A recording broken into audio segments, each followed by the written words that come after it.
When you talk about the complexities and how layered this is, it's those kinds of complexities that cause me to say how much I admire the single mother that does such a great job with her child or children, whether she's a stay at home mom or a working mom, that navigates that maze, navigates that terrain, and figures a way to get that young man to turn out as productively as so many of them do. That's why I say, single moms are my heroes because they figure a way to wear all the different hats, get all of the different requirements done, make those young men believe in themselves, teach them the things they need to do, go find the resources and pull them in, the coaches, the different influences in the young man's life,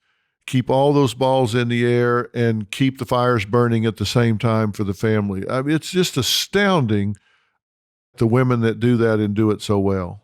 I couldn't agree with you more. When I met the woman 27 years ago that became my wife, she was a single mom, and the every day she's a very competent worker, but she always felt she couldn't do as much as she wanted to be as effective at work as possible. She always felt guilty that she couldn't take the kids here, to take the kids there on a vacation. Other mothers take the kids on vacation. They give them these experiences.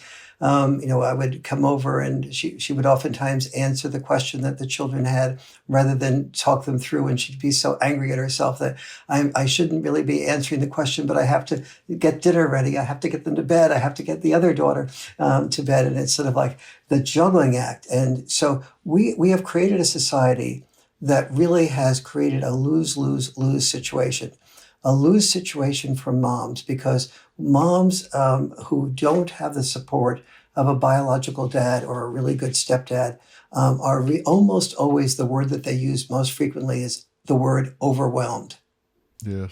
The dads feel without purpose and unneeded, and the children don't do nearly as well as they could with both mom and dad.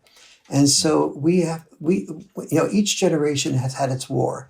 And when we needed men to die to fight that generation's war, men came forward when they were told Uncle Sam needs you. The key word for bringing men back into the family is saying, A, we value you. B, you have something to offer. We need you. And when men feel needed, they're willing to die.